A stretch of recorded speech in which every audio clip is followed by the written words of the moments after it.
શ્રી દત્ત પુરાણ પહેલા અષ્ટકનો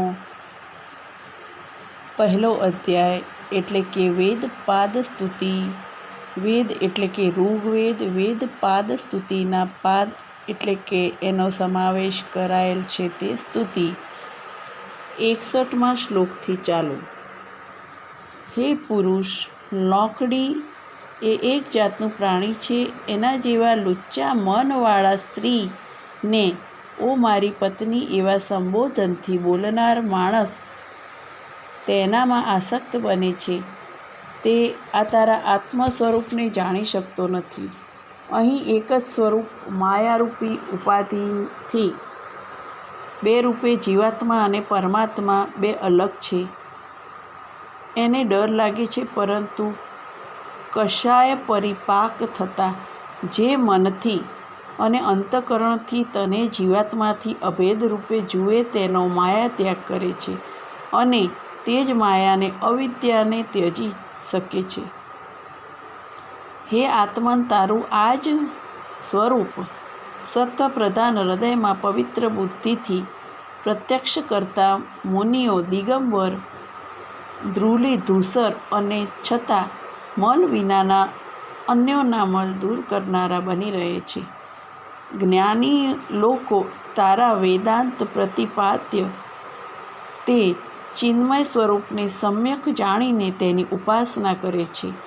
જે આ રજોગુણ અને તમોગુણ અજ્ઞાનની પાર જાય છે તે પોતાના કામાદિ શત્રુઓને પણ સામે પાર ફેંકી દે છે. યજમાન અન્ન ધાન્યને વૃષ્ટિ માટે ભાત અને ઘીની આહુતિ આપીને નિત્ય હોમ કરીને તારું યજન કરે છે, પરંતુ હું તો નિષ્કામ બનીને શ્રેષ્ઠતમ કર્મ આત્મ સાક્ષાત્કાર માટે તારું યજન કરું છું. હે અગ્નિ સ્વરૂપ ઈશ, તું આવ. અગ્ન આ યાહી. આવું સામવેદની ઋચાથી મધુર સ્વરથી તારું ગાન કરવા હું સમર્થ નથી. તેથી લૌકિક વાણીથી કેવલ તારું સ્તવન માત્ર કરું છું. જેમ હોતા યજમાન યજ્ઞ કરતી વેળા દર્ભ પર બેસે છે, તેમ તું મારા પવિત્ર હૃદયમાં બેસ એટલે કે વાસ કર.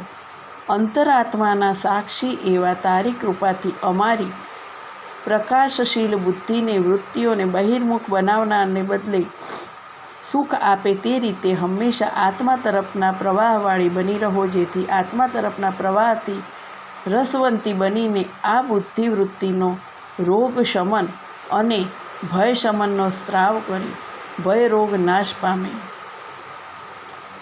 એનું સ્વયં પ્રકાશ પ્રત્યગાત્મા જ્ઞાન થતાં સંસારના બધા પાશમાંથી મુક્તિ થાય છે.